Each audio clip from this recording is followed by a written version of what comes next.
আসসালামু আলাইকুম প্রিয় বন্ধুরা, তোমরা সবাই কেমন আছো?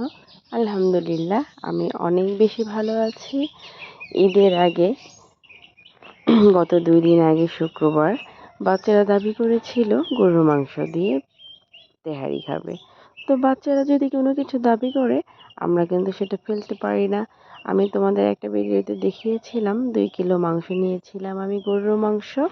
তো সেখান থেকে বেশিরভাগ মাংসটাই আমি রান্না করে ফেলেছি, আর কিছুটা মাংস আমি রেখে দিয়েছিলাম ওদের তেহারির জন্য। তো সেটাই আজকে করব।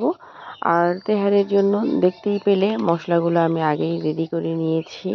তো একে একে প্রত্যেকটা মশলা দিলাম, পেঁয়াজ আর হালকা ব্রাউন কালার কালার করে।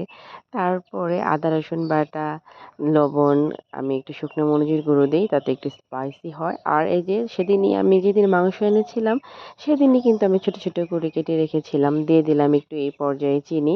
তো এই মাংস এখন দিয়ে দিলাম, দিয়ে একদম সুন্দর করে কষিয়ে নিব।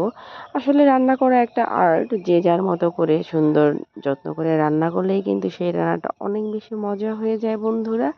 তো এই যে এখন দিয়ে দিলাম সস, আর যে দুধটা রেখেছিলাম সেই দুধটা দিয়ে দিলাম। আর এখানে আছে শাহি জিরা পোস্তদানা, দারুচিনি, লং, এই মশলাগুলো তেহেরির সিক্রেট মশলা মজা হওয়ার জন্য এগুলো সব একসঙ্গে করে পেস্ট করে নিব। আর আমি কিন্তু এখানে শাহি জিরাটা একটু গোটা গোটা করে পেস্ট করি, তাহলে ওই একটু ওই বিরিয়ানির সাথে একটু গোটা গোটা দেখা গেলে ফ্লেভারটাও সুন্দর হয়, খেতেও মজা লাগে। আর দিয়ে দিলাম কাঁচা মরিচ আর এই পেস্ট করা মশলাটা, এটাই কিন্তু বিরিয়ানির আসল অথেন্টিক মশলা। এই তেহারির জন্য কিন্তু এই মশলাটা ব্যবহার করলে তেহারিটা খুব বেশি মজা হয়। আর আমার বাচ্চাদের, আমি জানি না আসলে মায়েদের রান্নাই তার সন্তানের কাছে ভালো লাগে, তাই হয়তো বা ওদের পছন্দ।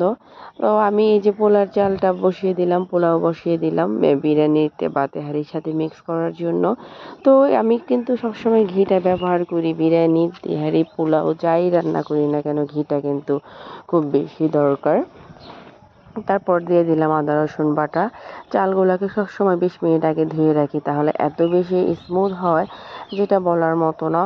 আর এই যে লবণটা দিয়ে সুন্দর করে মশলা কষিয়ে তারপর চাল দিয়ে দিয়েছি।